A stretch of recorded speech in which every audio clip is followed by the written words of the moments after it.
warahmatullahi wabarakatuh.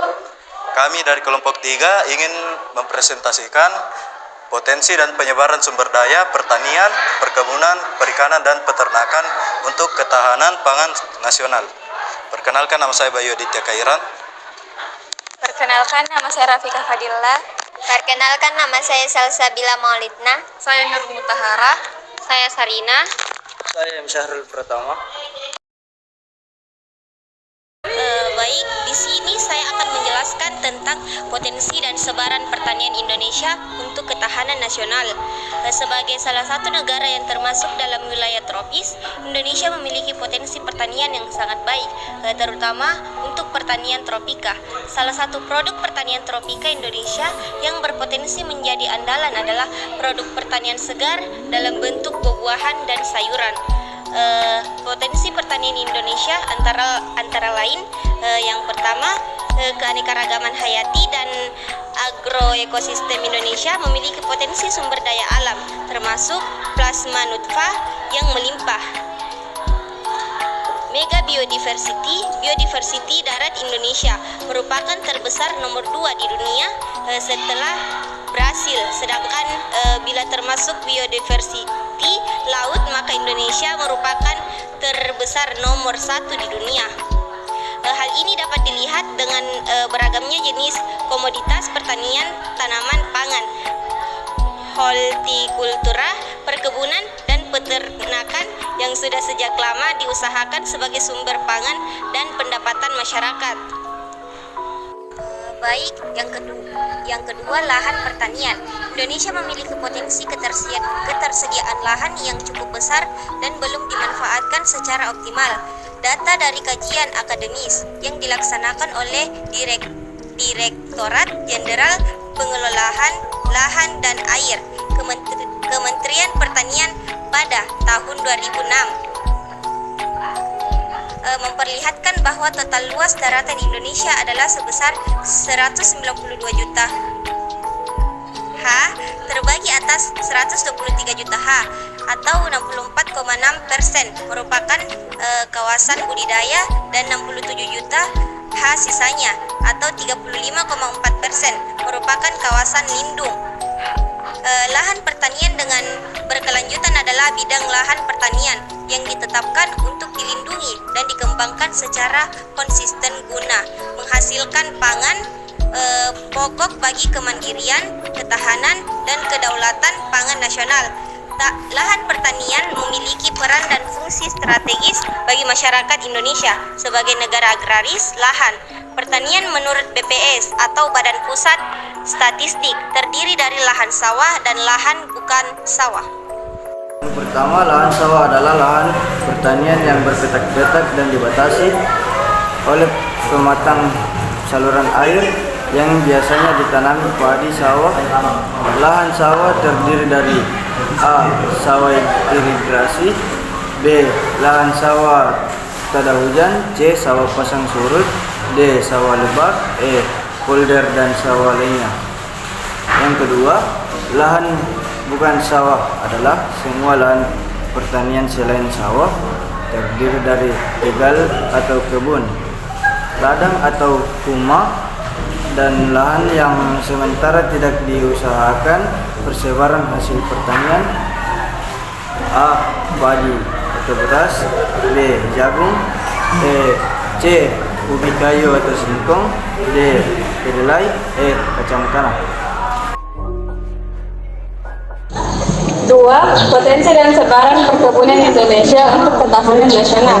Tanaman perkebunan adalah tanaman semusim atau tanaman tahunan yang jenis dan tujuan pengelolaannya ditetapkan untuk usaha perkebunan. Jenis usaha perkebunan terdiri dari 2, yaitu usaha budidaya, tanaman perkebunan, dan usaha industri pengolahan hasil perkebunan. Berdasarkan jenis tanamannya, jenis perkebunan dibedakan menjadi 2, yaitu perkebunan dengan tanaman musim atau tanaman berumur pendek dan tanaman tahunan. Sedangkan berdasarkan pengelolaannya, perkebunan dibedakan menjadi perkebunan besar dan perkebunan kecil. Ketahanan pangan bukan pada satu komoditas unggulan saja, yaitu beras, tetapi tetapi pada berbagai komoditas unggulan termasuk komoditi lokal lainnya seperti ketela pohon, sukun, sagu, kentang, ubi jalan, dan talas bersebaran sebagai berikut. 1. Tebu. Perkebunan tebu terdapat di Jawa Timur atau Basuki, Kediri, dan Surabaya, Jawa Tengah, Solo, Yogyakarta, dan Pekalongan, Cirebon, Jawa Barat, Aceh, Lampung, dan Sulawesi Utara. Sampai saat ini Jawa Timur merupakan daerah utama penghasil gula. 2. Kina. Pohon kina berasal dari Peru. Pada 1855, seorang ilmuwan Belanda, Jung Hun, menanam kina di Indonesia, tepatnya di wilayah Priangan, di lereng Gunung Bukit Tonggol dan Gunung Malabar. Bagian yang dimanfaatkan dari pohon kina adalah kulit batang. 3. Karet. Pohon karet yang ditanam di Indonesia adalah jenis Hevea brasiliensis, berasal dari Brasil. Daerah perkebunan karet meliputi Aceh, Jawa Barat, Jawa Timur, Sumatera Selatan, dan Kalimantan Barat. Getah karet yang baru disadap disebut latex. Di sini ada contoh gambar tebu dan di sini ada contoh gambar kelapa. Yang kelima, kelapa sawit. Tanaman kelapa sawit berasal dari Guinea, Afrika. Pada pemula abad ke-20, perkebunan kelapa sawit dikembangkan di Sumatera Utara. Buah kelapa sawit menghasilkan minyak sawit dan minyak inti sawit yang dibuat menjadi margarin. Daerah penghasilan kelapa sawit di Indonesia berada di Sumatera Utara, Aceh, Riau, Jambi, Lampung, Bengkulu, Sumatera Barat, Sulawesi Utara, Sulawesi Selatan, Kalimantan Timur, Kalimantan Barat, dan Irian. Yang keenam, tembakau. Tembakau ditanam di Indonesia sejak abad ke-17. Tanaman ini tumbuh baik di daerah yang memiliki hujan merata sepanjang tahun dan tanah vulkanis yang subur. Deli dan sekitarnya Sumatera Utara menghasilkan tembakau berkualitas tinggi. Daerah penghasilan tembakau lainnya ialah Besuki atau Jawa Timur, Yogyakarta, Solo, Kediri, Klaten, Bojonegoro, Jawa Barat, Kedung, Payakumbuh, Lombok, Bali, dan Sulawesi. Dan di sini ada gambar tembakau. Yang ketujuh, kopi. Perkebunan kopi terdapat di Jawa Timur, Lampung, Bengkulu, dan Sumatera Barat. Saat ini luas perkebunan kopi di Indonesia mencapai kurang lebih 142.141 hektar. Dan di sini ada gambar kopi. Dan yang ke-8, teh. Tumbuhan dengan baik di ketinggian 300 sampai 1.200 meter dari perkebunan laut dan membutuhkan banyak curah hujan. Perkebunan teh terdapat di Garut, Sukabumi atau Jawa Barat, Wonosobo atau Jawa Tengah, Malang atau Jawa Timur. Yang ke-9, cengkeh. Daerah penghasilan cengkeh di Indonesia antara lain Aceh, Sumatera Utara, Sumatera Barat, Lampung, Jawa Tengah, Sulawesi Utara, Maluku, Bali, Sulawesi Selatan, dan Sulawesi Utara.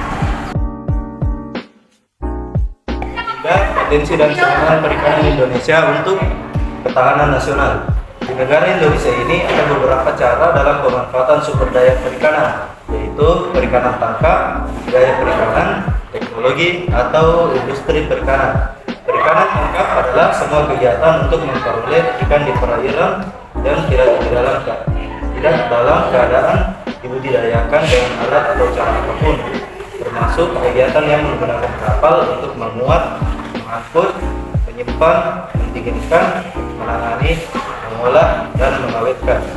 Wilayah pengelolaan perikanan negara Republik Indonesia atau disingkat WPP RI yang meliputi A. WPP RI 571 meliputi perairan Selat Malaka dan Laut Andaman.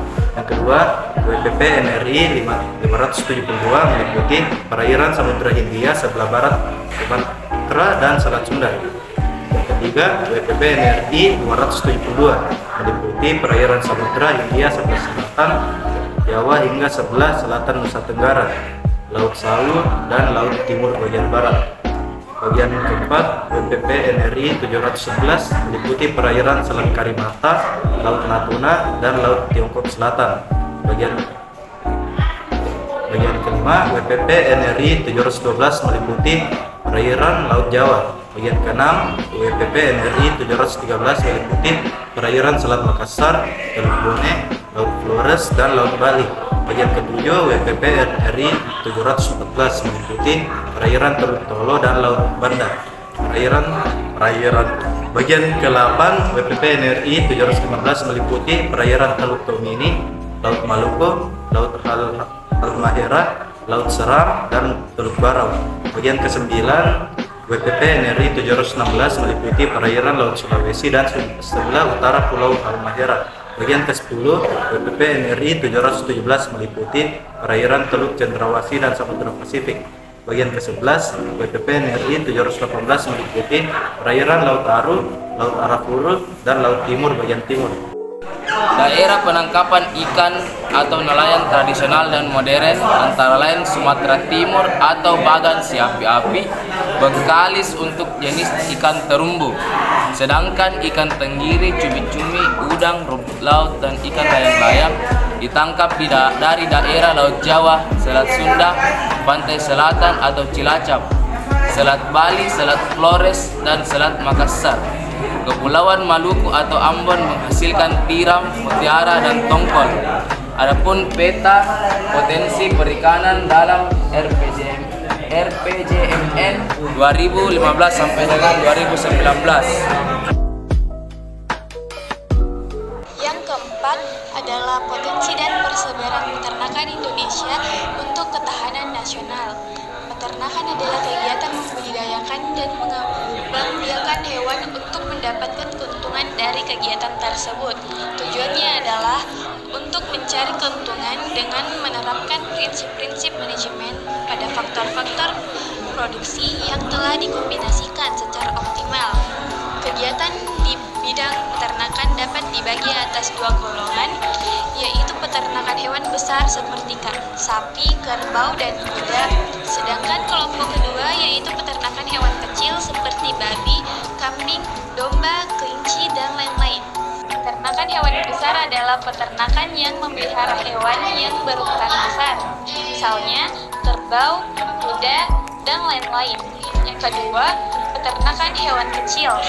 Peternakan hewan kecil merupakan peternakan yang memelihara hewan yang berukuran kecil, misalnya kambing dan domba. Yang ketiga, unggas ternak. Unggas ternak terdiri atas ayam ras petelur, ayam ras pedaging, itik, dan itik Manila. Nah, di sini ada gambar peta persebaran unit pengolahan hasil peternakan fasilitasi Ditjen PKH tahun 2016 sampai tahun 2018. Dan di sini ada macam-macam hewan peternakan, yang di atas ada hewan kuda, sapi, kambing, dan babi, bebek, ayam, dan kelinci. Hewan-hewan tersebut masuk ke dalam golongan hewan besar dan hewan kecil.